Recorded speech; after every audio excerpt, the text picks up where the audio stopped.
Shalom saudara-saudari yang terkasih, kita akan mendengarkan firman Tuhan, kita akan merenungkannya yang terambil dari Daniel pasalnya yang kedua ayatnya yang ke-47. Beginilah firman Tuhan, berkatalah raja kepada Daniel, sesungguhnya Allahmu itu Allah di atas segala ilah dan yang berkuasa atas segala raja dan yang menyingkapkan rahasia-rahasia, sebab engkau dapat menyingkapkan rahasia itu.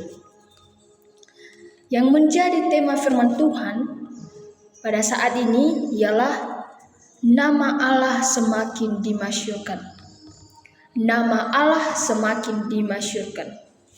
Bapak Ibu saudara-saudari yang terkasih, kitab Daniel mengisahkan tentang bagaimana kesetiaan Daniel dan teman-temannya kepada Allah.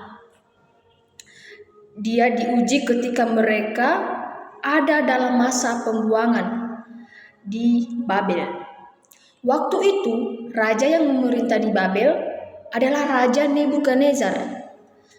Bangsa Babel adalah bangsa asing yang sama sekali tidak percaya kepada Allah Israel. Bangsa Babel hanya menyembah patung-patung Babel. Daniel pasalnya yang kedua ini menceritakan bagaimana Raja Nebukadnezar mempunyai mimpi yang sangat sulit untuk dimengerti atau diartikan oleh dirinya sendiri. Alhasilnya Bapak Ibu, Raja Nebukadnezar memutuskan dan memberi perintah supaya didatangkan orang-orang yang bisa mengartikan mimpinya tersebut. Dan terbukti ahli gaib, tukang jumpi, ahli sihir, dan para kasdim tidak mampu, bahkan tidak sanggup mengartikan mimpi raja tersebut. Mendengar hal tersebut, raja mengeluarkan perintah untuk membunuh orang-orang yang bijaksana di negeri itu.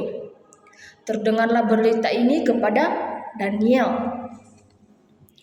Daniel dan kawan-kawannya pada waktu itu sedang dipenjara karena mereka tawanan dalam pembuangan pada masa itu.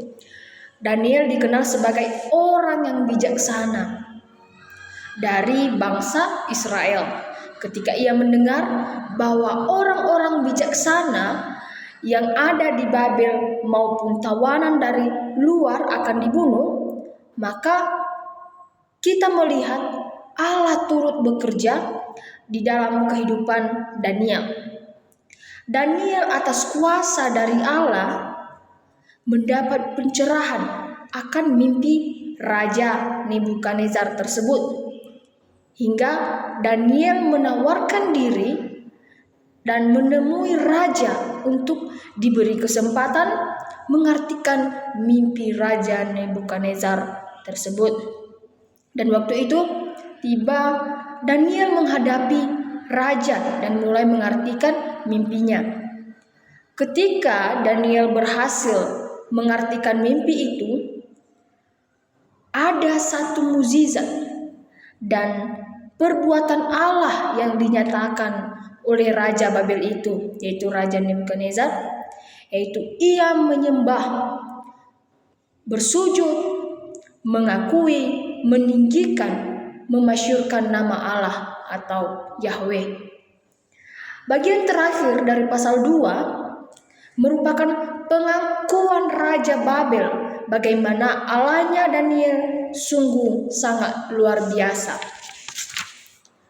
Bapak, Ibu, saudara-saudari yang terkasih, kita diingatkan bahwasanya orang-orang yang belum mengenal dan belum mempercayai Allah kita, Tuhan Yesus Kristus, akan menjadi percaya ketika mereka melihat kehidupan kita yang memancarkan perbuatan-perbuatan Allah. Bangsa besar Babel yang dipimpin oleh raja yang sama sekali tidak percaya kepada Allah kita, ternyata Allah bahkan hatinya melalui tindakan Daniel yang menolongnya untuk mengerti mimpinya. Demikian juga dengan kita.